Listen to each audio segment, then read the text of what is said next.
morning, good afternoon, or good evening, depending on what part of the day you're watching this episode of Data-Driven Formula One.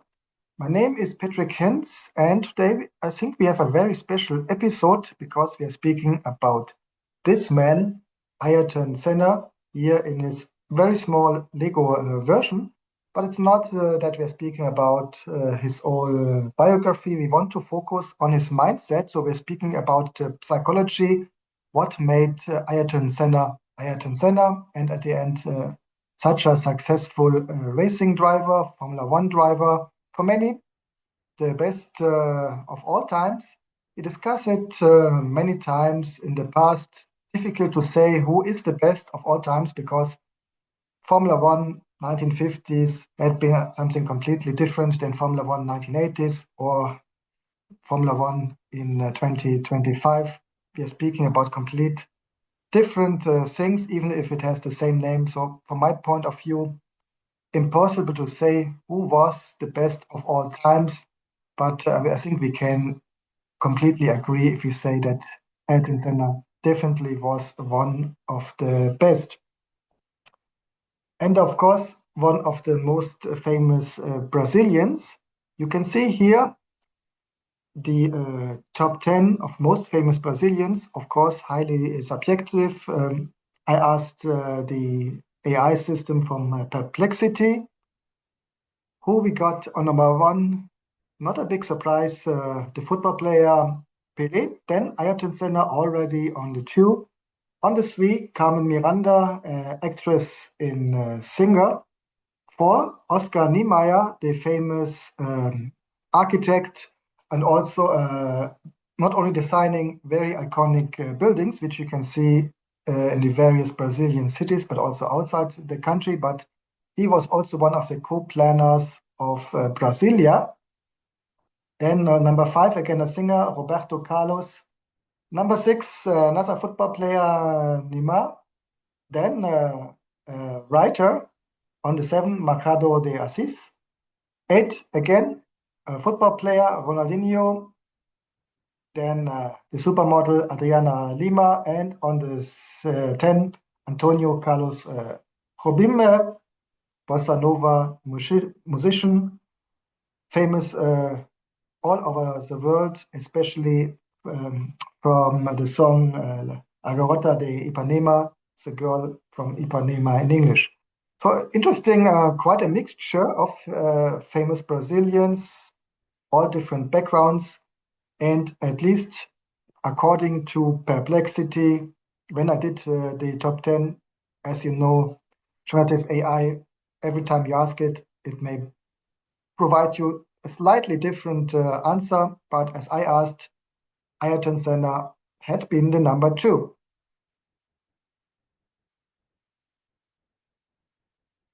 And with this, really start with our episode being Ayrton Senna. For me, the iconic Senna is not the Lotus, not the Williams, but in this Marlboro McLaren, as you can see here on the photo. As I said, we not want to speak about his whole biography, nevertheless, a brief profile. Ayrton Senna da Silva was a Brazilian racing driver who won the Formula One championship in 88, 90, and 91. One of three Formula One drivers from Brazil to become world champion, Senna won 41 Grand Prix and set 65 pole positions. When you see the statistics in comparison today, you have to consider even in the 80s and 90s, we had less races than now in the 2020s. So this 41 Grand Prix was a record until 2006, until Michael Schumacher. And unfortunately, as we know, he died as a result of an accident while leading the 94 San Marino Grand Prix driving for the Williams team. Born March 21, 1960, Sao Paulo, Brazil, and died tragically in Bologna in the Emilia-Romagna in Italy. He started his career at Tollman, then Lotus Honda, and with the Honda connection, he came to McLaren and then at the end, Williams. 162 entries, 41 victories, and three championships, as mentioned, 88, 90, and 91. Speaking about his early life, he was the middle child of a wealthy Brazilian family. Father had been the land and factory owner Milton Guardo da Silva, mother Niji Joana Senna da Silva. Da Silva, quite a common part of the name, important when you're coming from a Spanish Latin country. In Brazil, it's completely the other way around. The first family name, it's from your mother, and the second from your father. In the Spanish Latin countries, it's the opposite. He had two siblings, Viviani, his older sister, with whom we will speak about a little bit later in this podcast, and also a younger brother, Leonardo. And on the photo, we see young Ayrton in the age of 3 already driving, in this case, a small Jeep. On the right, you see a little bit of Sao Paulo, a gigantic, big place. And Ayrton Senna started in karting, as it's still the traditional way to go up to today, and all his life also similar than Michael Schumacher. He really enjoyed driving cars.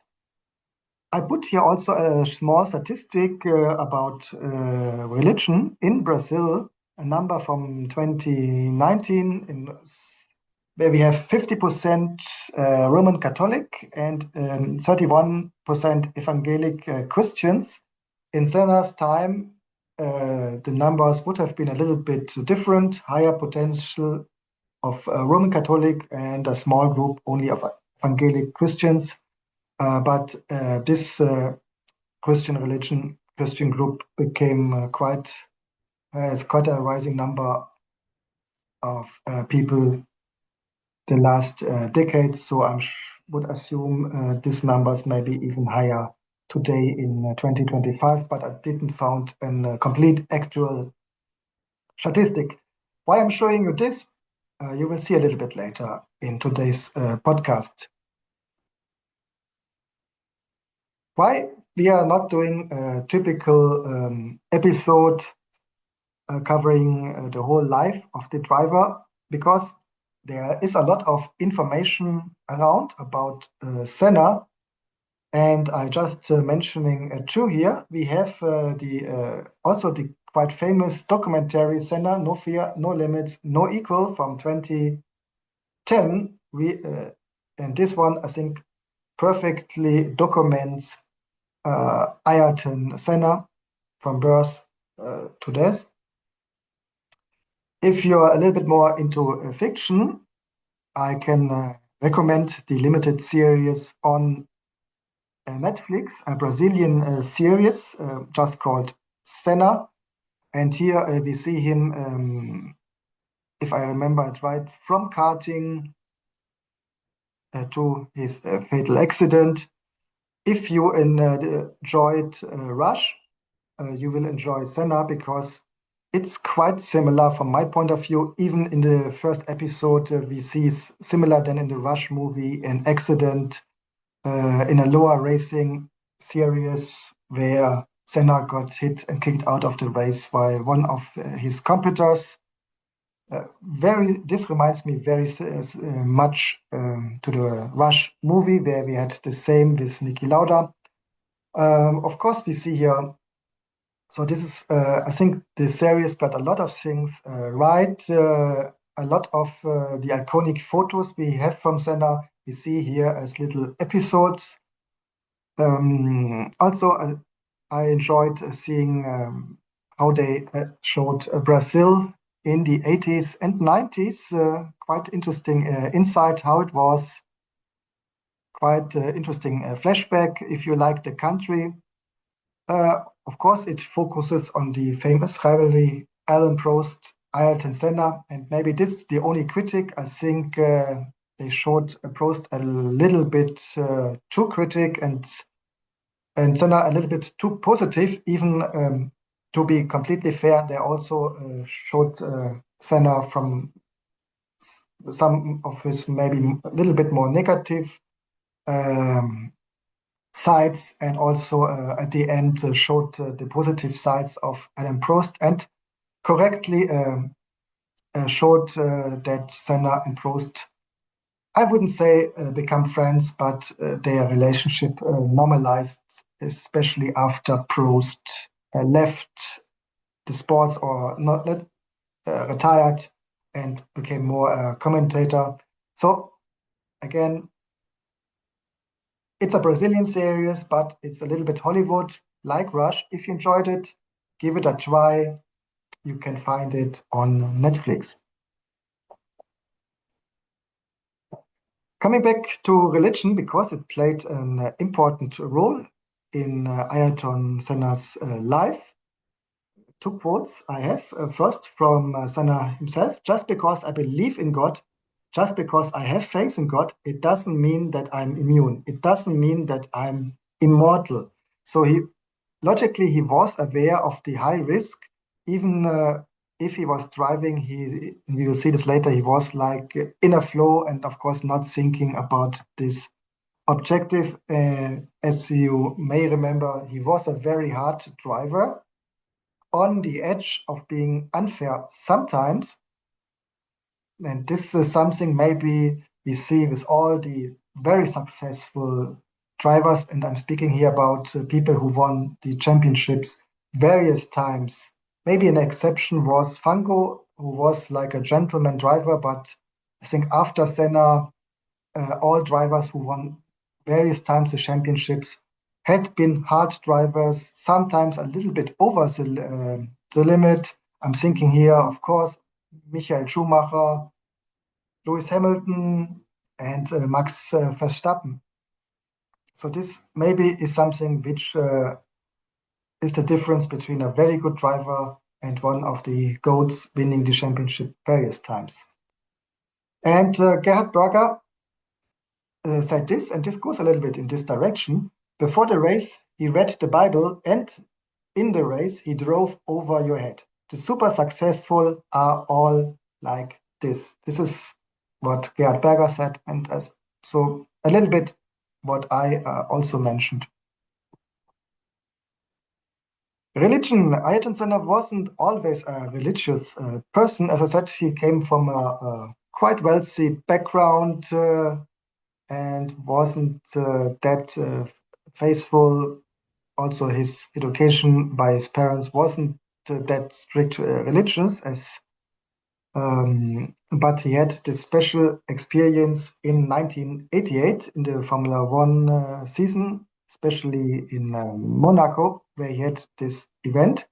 Ayrton Senna won 8 of 16 races, and with 90 points, also the championship before Alain Prost with 87 points, both participating for McLaren-Honda. In this 88 season at the Monaco Grand Prix, at one point he lost the concentration while leading the race with a high gap to the second, which he perceived as a novice error. And this loss of concentration, which also had been triggered by a call from his box because he was leading that much. They advised him to please not continue driving at the limit, to not risk the car. And as he was driving all the race until that moment at the limit, doing it a little bit slower brought him completely out of his rhythm. So it is understandable why it came to this error while losing the concentration. So he had a spin into the barrier and lost the race, despite that he dominated the whole weekend. He started from pole position with a gap of 1.427 seconds to the second Alain Prost on the same car. Directly after the accident, he went to his Monaco apartment without contacting his McLaren team. Only in the evening, he walked back to the pits. What happened? Later, he explained, somehow I learned from that experience and came closer to God. The event changed his life, and he is now a practitioner of daily scripture study and occasional rituals, especially in times of stress. He's opening the Bible at a random page to seek answer to a difficult question.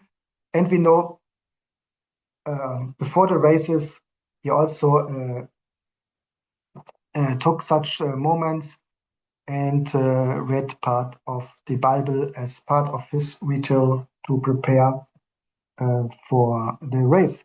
So this was the moment where he found his way back to religion, finding his purpose. And this is something what made Senna on the track, but also beyond the track, as he gave a lot of his money to charity, what was not that known as he was still active in the cockpit. And we will come back to this in some moments. Another interesting race was 4 years before. I'm speaking about the 84 Nürburgring race of championship. If I remember it right, after decades of only racing at the Hockenheimring in Germany, Nürburgring was back on the agenda, but a complete different Nürburgring as before, very small, modern racetrack now.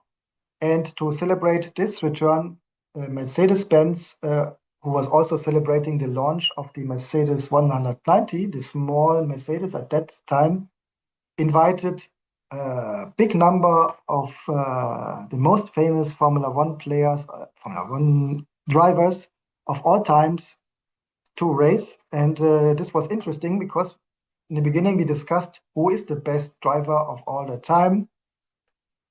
And here we had all the drivers still alive at that time to see who is the fastest with identical cars.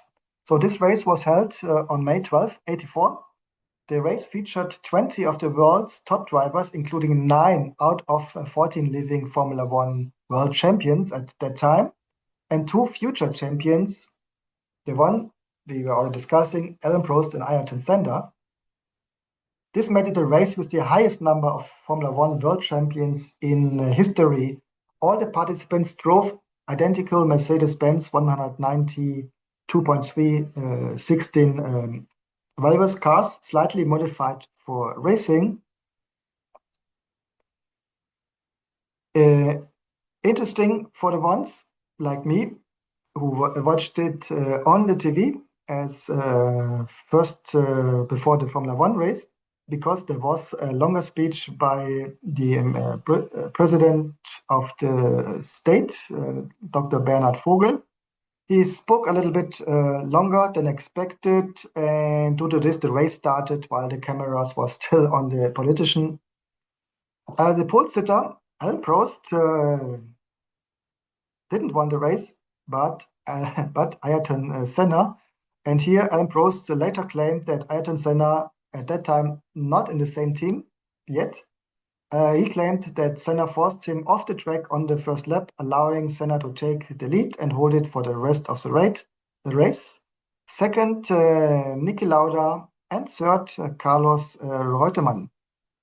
So this means that Ayrton Senna is the best Formula One drivers of all time, and I stay still with my no, because being fast in a Mercedes 190 does not mean that you are the fastest with a 9050 Alfa Romeo Alfetta Formula One car. So again, we cannot compare Formula One in the various decades because it needed completely different skills. But nevertheless, it shows Ayrton Senna was fast to adapt, and he was fast practically with everything he drove. And that makes him definitely one of the greatest of all times.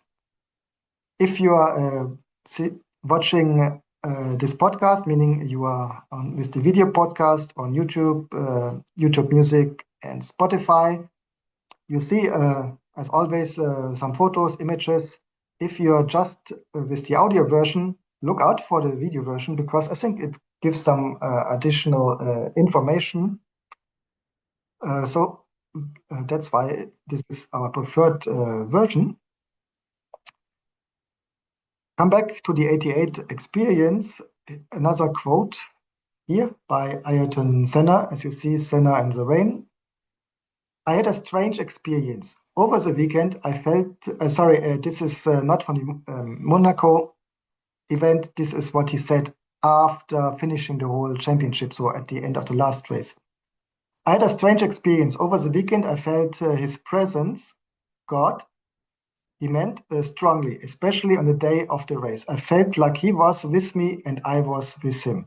So this was said after the weekend winning the 88 championship, where he already had in the middle of the season in Monaco this experience, which he perceived as a flow until the rest of the season.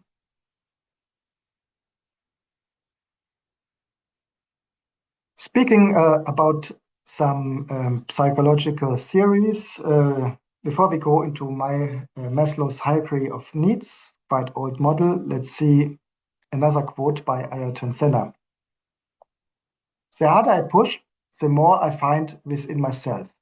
I'm always looking for the next step, a different world to go into, areas where I have not been before. It's lonely driving a Grand Prix car, but very absorbing. I have experienced new sensations, and I want more.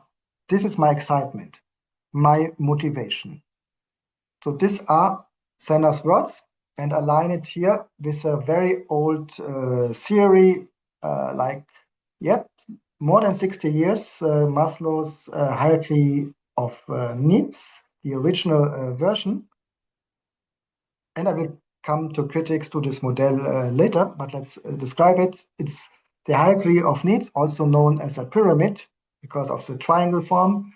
First, we have the psychological needs, which every human being, or every being, better said, also animals, we can apply this for, meaning we need food, water, warmth, and rest to survive. So these are the basic needs. When we ensure the daily survival, we try to secure this. We try to fulfill our personal safety needs, security, and safety. And you see where I may come to a little bit later.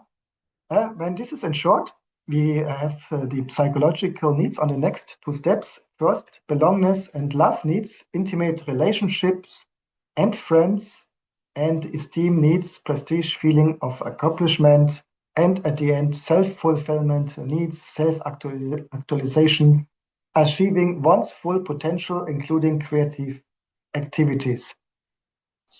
That's Maslow's pyramid, the original version from 43.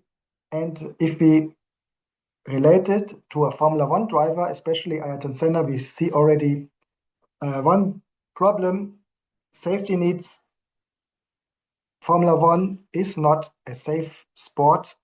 It became safer over the time, but drivers are aware, and Senna directly said it, that it's dangerous. There's always the risk to not survive.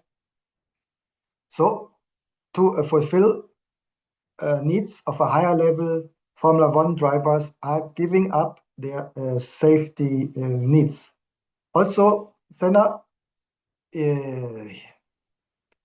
said in his words that it's lonely to drive a Formula One car, and also his character was not that he was a complete outgoing person, a little bit more introverted. So the opposite, for example, to Nelson Piquet, who had a complete different character. So maybe the belongingness and the love needs, especially intimate relationship friends, had been a little bit less for Senna, as pointed out in this pyramid. But at the end, and this was Senna especially speaking about in his words, what he wanted to achieve with driving Formula One is self-actualization. He wanted to achieve his full personal potential, and he understood that he was made for driving. So this Formula One was his way to achieve his own full potential, and the only way to achieve self-fulfillment, at least due to his perception. So I think here we can align Senna with the pyramid. And I mean, there are today various critics to the pyramid. I think in general, it's valid. It has a general logic, which we can see. But on the other hand, uh, especially if we speak about people in extreme situations, which they choose to be in, uh, we we may see a little bit more the needs on the same level as which you want to fulfill on the same level, and not that you have to fulfill first this one to come to this one to this one. And this would be more as in Ikigai, this Japanese philosophy where you want to fulfill all your preference on the same level, which would make sense. Senna had a close relation to Japan, as we will also discuss on this podcast.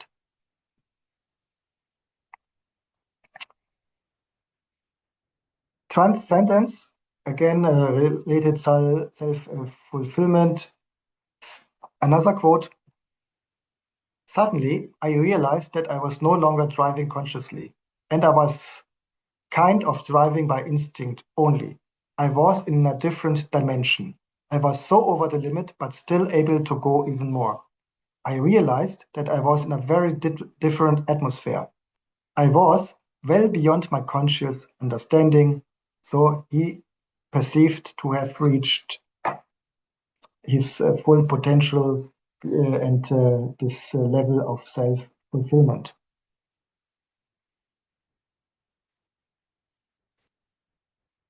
No matter what your dream is, you have to decide yourself entirely to this. One of his most famous quotes. That's why it's also on the little Lego figure. And it's also something what aligned him with the Honda uh, company, especially to Mr. Honda himself. In Japan, Honda is known as the dream company because it was founded on the founder's dream, who started with bicycle, motorcycles, and then became a car manufacturer. And very interesting, as Honda was still with the motorcycles, they already started in planning the Formula One team. So they had planning the Formula One team even before they became a car manufacturer. So here we see Honda, Senna, the connection is the dream, and of course the passion to do everything for the dream.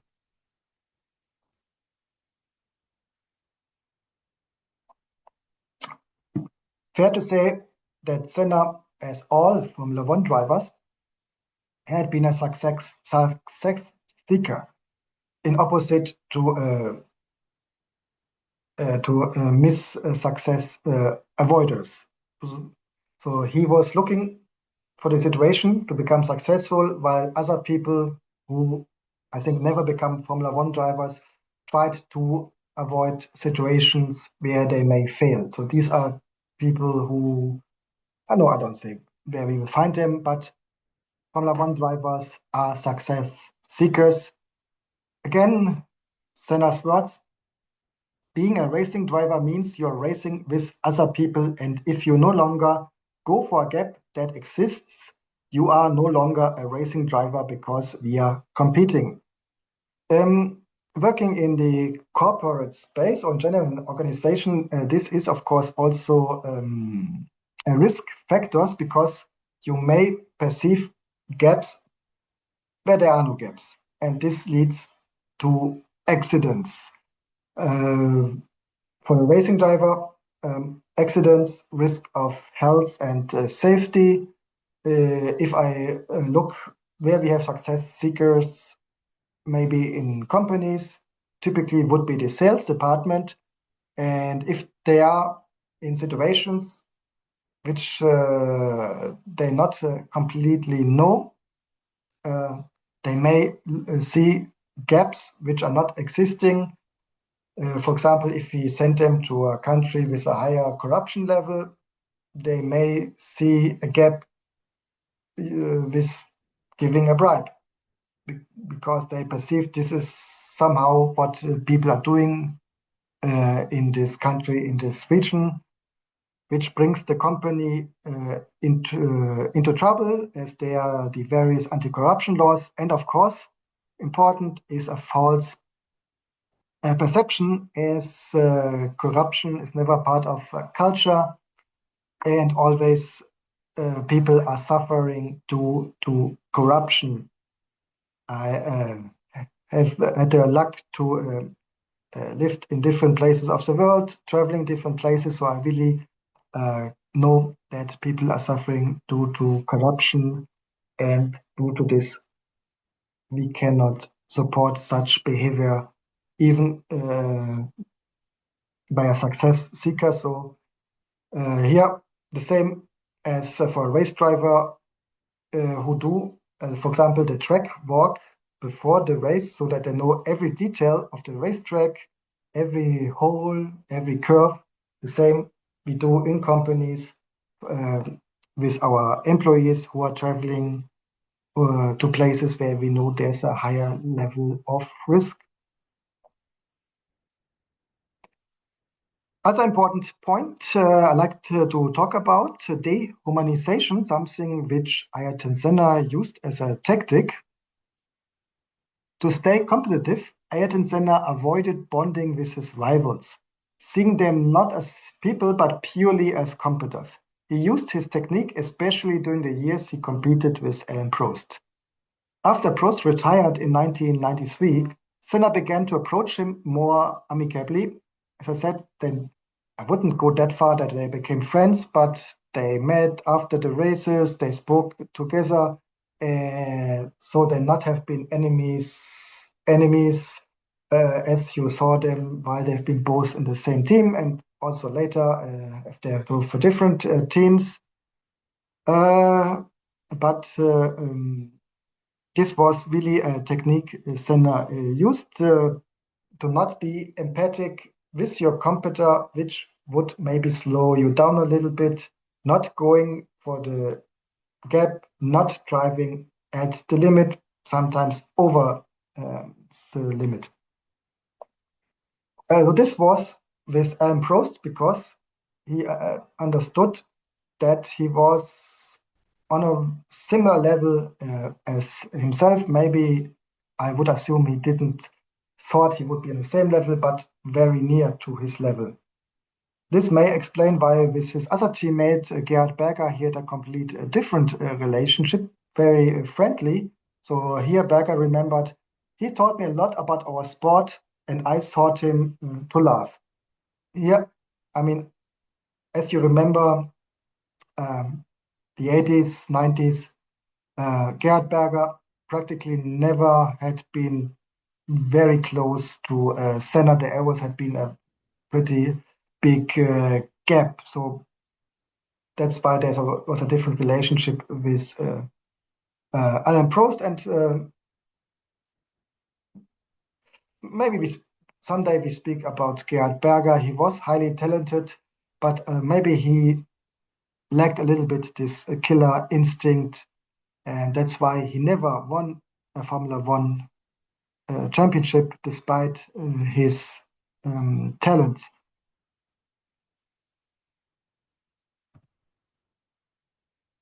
So dehumanization, I mean, this is a big topic as we speak, for example, today with artificial intelligence, as we may see our co-workers, our competitors, customers, more as numbers than as a human being. So when we speak about trustworthy artificial intelligence systems, this is what we want to avoid, reducing people to numbers, which we have in big numbers in big data. To avoid dehumanization, if you want to compete, and we see this also, for example, in wars, where you don't perceive your enemy as a human being, but as enemy. That's why we not want to call enemy, for example, in the relation with economic competition. Our competitors are not our enemies, because if we would call them enemies, then I'm sure we get into problems with dehumanization, overstepping legal regulations, and a lot of trouble. But this was Senna's mindset, and this made Senna and successful in the sports, similar, I think, as we see with Michael Schumacher and Max Verstappen. And again, this was on the track. All these people uh, beyond outside the racetrack had been very nice, very friendly, but they had a switch um, which they could use. From dehumanization to the human, Ayrton Senna, as already discussed, after his death, it was discovered that Senna donated around 400 million US dollar to children's charities. This is something which he always kept as his secret. Maybe, I said, he was working mentally with this dehumanization, and that was he doing with his competitors, and maybe he also wanted that his competitors see him as the driver, not that much as the human being. This is my assumption why he kept it such a secret. 2 months before his fatal accident, Ayrton Senna discussed it with his older sister Vivani, to create a charitable organization to support the human development of children and adolescents in Brazil. I had the pleasure to spend quite a time in Brazil, from north to south, coast to center. And as all developing countries, we see big differences between rich parts, smaller middle part, and of course a lot of poverty, especially in the cities, but also outside the city in the rural areas.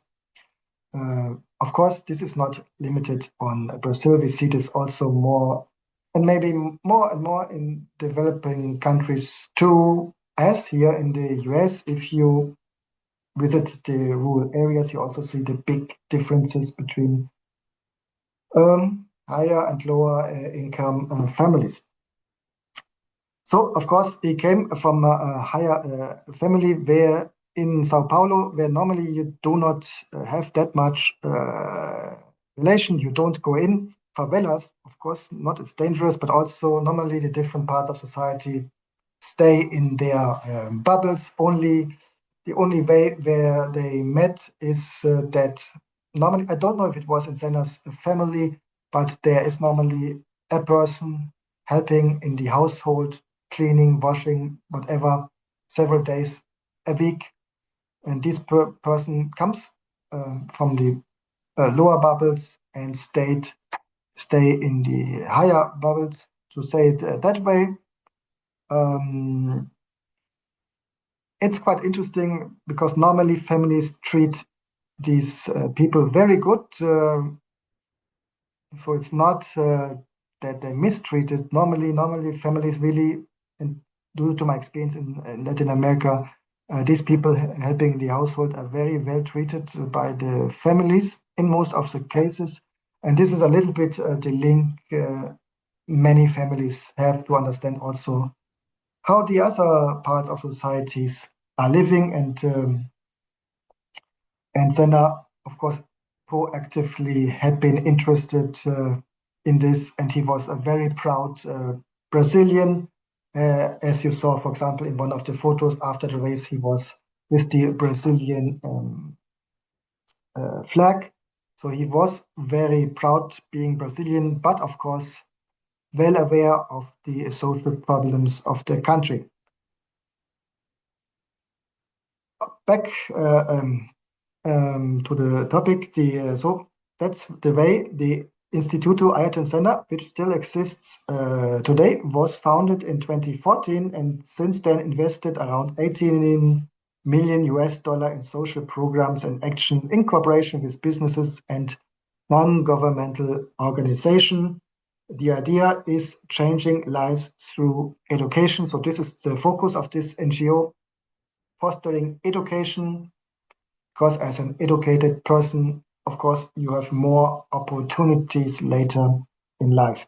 If you're interested about the Instituto Ayrton Senna, please go to the link institutoayrtonsenna.org.brazil. If I remember it right, there's also an English version of the website, which should be there because the screenshot I show you here is in English. So Portuguese and English version is available.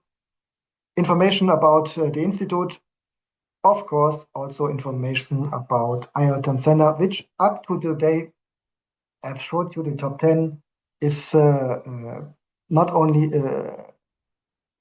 very known, but also beloved. I think with a big gap, the most beloved Formula One driver in the country.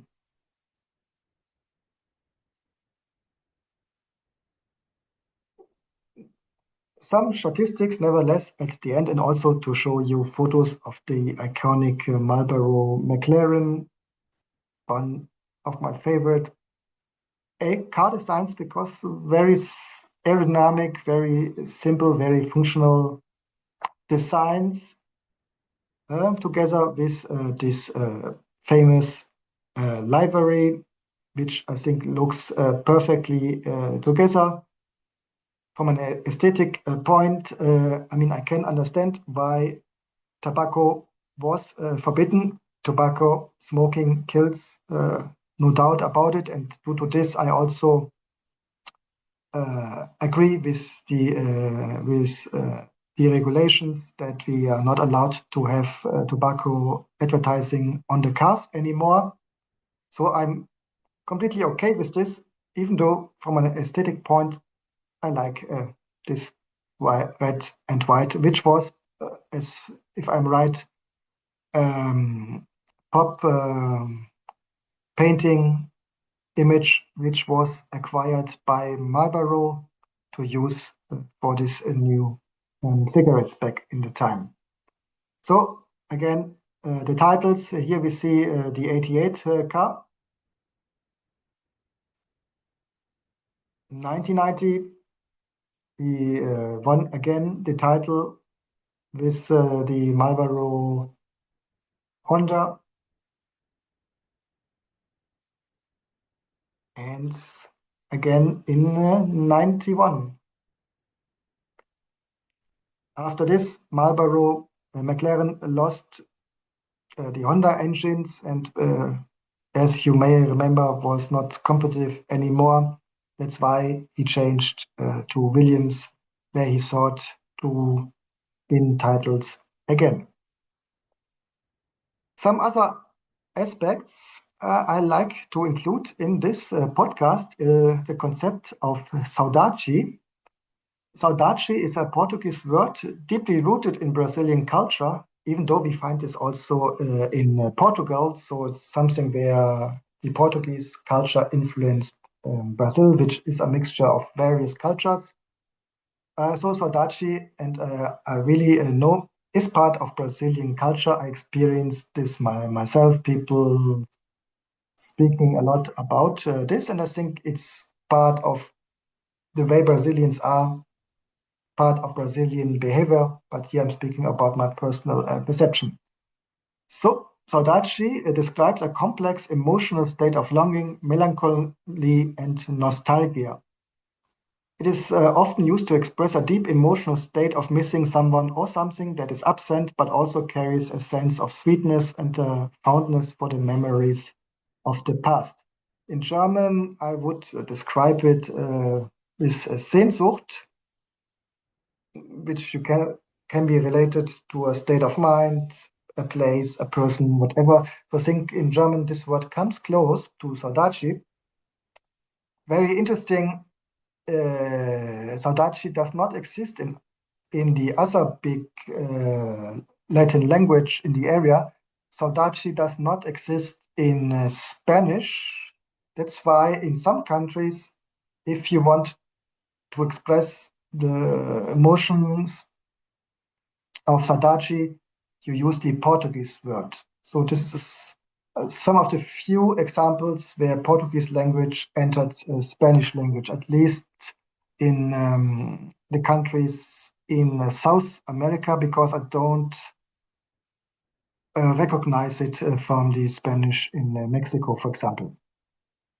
The feeling is not just about loss, but also about the beauty and joy that once existed, making it a unique blend of sadness and happiness. Saudade is often reflected in Brazilian music, literature, and everyday conversations, encapsulating a quintessential part of the Brazilian spirit and cultural identity.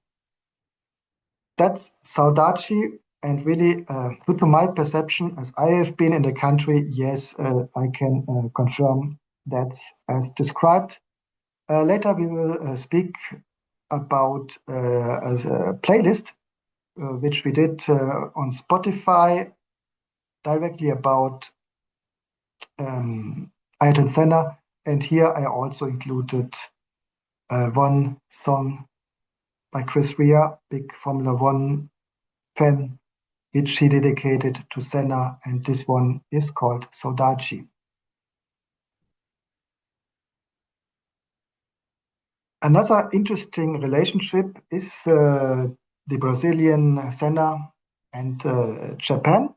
Ayrton Senna was the first foreign sportsman to be idolized, respected, and admired in Japan. Why did it happen? Because Honda provided in '87 the engines to Lotus, and here they paired the young, talented Ayrton Senna with the Japanese driver Satoru Nakashima. Japanese media, of course, focusing on Nakashima, but in that way always included also Ayrton Senna, as it was his teammate. And due to this, Senna became famous in Japan, also because Senna was representing Honda engines, which Japanese people also had been very proud of. As you know, Honda deep and rich history in Formula One.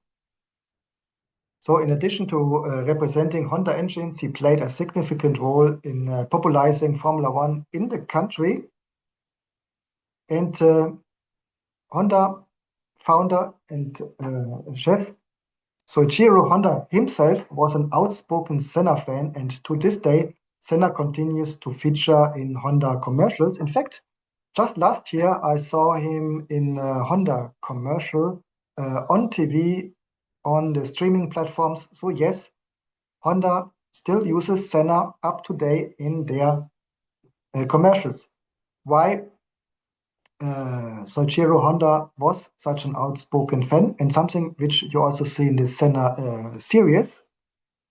Because he was fast, the fastest at that time, clearly, and also I think because of the connection with the dream, he understood Senna had this dream becoming Formula One champion, which he wasn't at that time in '87, but he understood he would do everything to fulfill this dream, winning this dream together with Honda, the dream company, having this very strong engine. And so J. Honda knew they had a very good engine, but you need a very good engine and a very good driver to be the best of the best.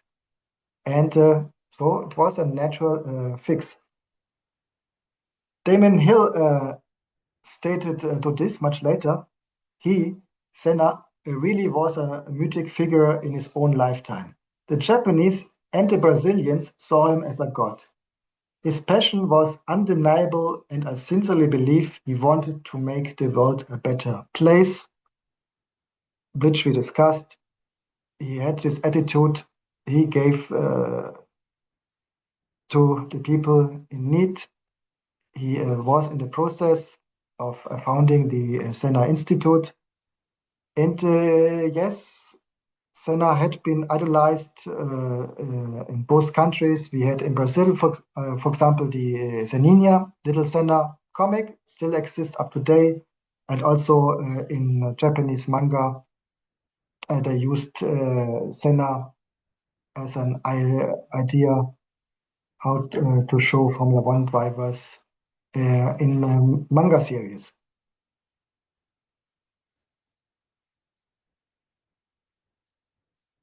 The best, we stay a little bit with the music. In a memorable moment during the 1993 Australian Grand Prix, Tina Turner invited Ayrton Senna on stage. By the way, Ayrton Senna, his music taste included pretty much also Tina Turner and in general pop rock. So he was really in this kind of music on stage after his victory in the race. This event took place on November 7, 1993, marking Senna's final win with the McLaren Ford. I said McLaren lost the Honda engine. Was this not competitive to win the championship, but at least winning some races? Second had been Prost, who retired directly after the season. And third, they mentioned Damon Hill. And also it was Senna's last race in Australia. Following the race, Turner performed a concert where she dedicated her iconic song "Simply the Best" to Senna, celebrating his achievements in the sports. Turner expressed her admiration for Senna, calling him the best and acknowledging his status as three-time world champion. The emotional tribute resonated with both the audience and Senna himself, who was visibly moved by the recognition from the legendary singer. "I'm a big fan. He's the best." Tina Turner's own words. On stage, this event, Senna raised Prost's arms, showing that the rivalry has ended.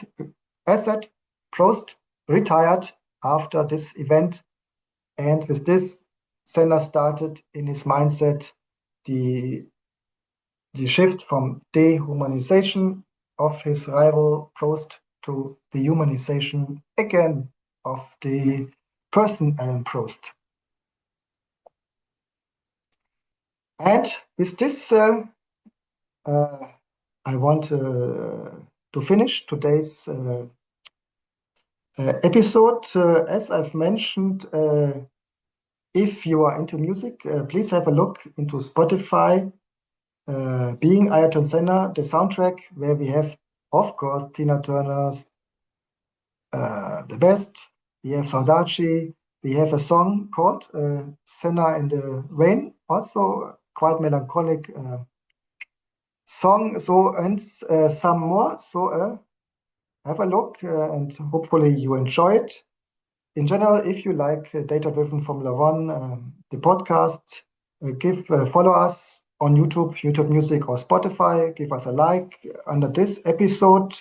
Also, of course, you're free to comment if you have something what I missed today. If you have other ideas for podcasts in the future, and if you only have time for the audio, you find us practically on all podcast catchers. With this, thanks a lot for your time. Hope you enjoyed it and see or hear you next time. Bye bye.